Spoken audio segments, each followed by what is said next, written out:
अस्सलाम वालेकुम दोस्तों, डॉक्टर रिजवान अतर कंसल्टेंट पल्मोनोलॉजिस्ट आपकी खिदमत में हाज़िर है। काफ़ी दिनों के बाद एक नई वीडियो बना रहा हूँ। काफ़ी इंटरेस्टिंग है और आपको देखना इसलिए ज़रूरी है कि काफ़ी ज़्यादा मरीज़ इस चीज़ के साथ आ रहे हैं। अमूमन बच्चों में ज़्यादा मसला हो रहा है। एक नई वायरल इन्फेक्शन सी फैली हुई है, उसके बाद एक ऐसी खांसी शुरू होती है जिसमें कुछ बच्चों को शदीद उल्टियाँ लगना शुरू हो जाती हैं। खांसी करते हैं और साथ ही उल्टी, खांसी की उल्टी। तो एक तो ये बीमारी बहुत कॉमन आ रही है और एक बीमारी आ रही है कुछ बंदों में कि खांसी होती है और साथ ही सांस कुछ देर के लिए, कुछ सेकंड्स के लिए रुक जाता है, जो बड़ा उनके लिए पेनफुल होता है और उसको हम कहते हैं अपनिया हो गया। और वो घर वाले और बाकी सारे परेशान होते हैं कि ये पेशेंट के साथ क्या हुआ।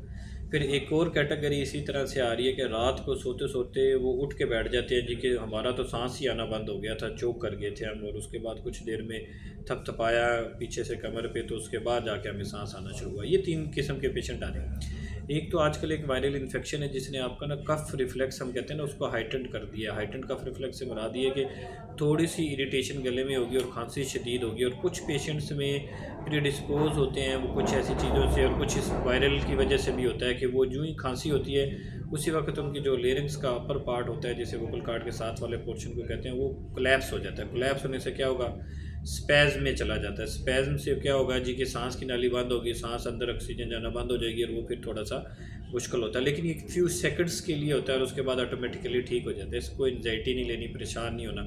और अगर बहुत ज़्यादा हो रहा हो, बहुत ज़्यादा तंग करना शुरू कर दे, बार बार हो रहा हो, फिर ज़ाहिर बात है आप डॉक्टर से रुजू करें। इसकी बड़ी अच्छी दवाई है जिससे आप ठीक हो जाते हैं।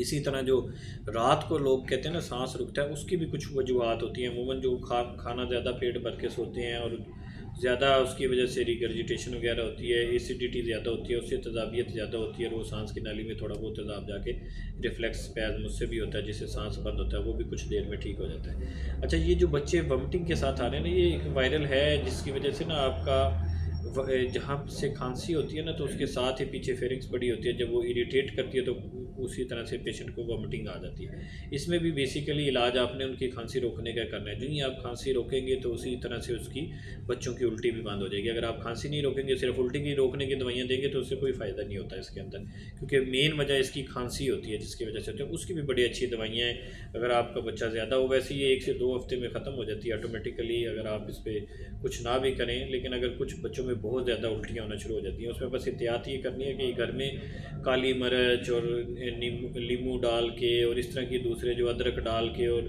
ये चाय कॉफ़ी के अंदर वो दूसरी चीज़ें डाल के, सौंफ डाल के वो देते हैं ना, वो इस चीज़ों को ज़्यादा करती है। इस खांसी को भी ज़्यादा करेगी, उल्टी को भी ज़्यादा कर देगी। उस चीज़ों से बचाना है, कोई ऐसे देसी टोटके नहीं करने होते इसके अंदर। बहुत शुक्रिया आपका, थैंक यू।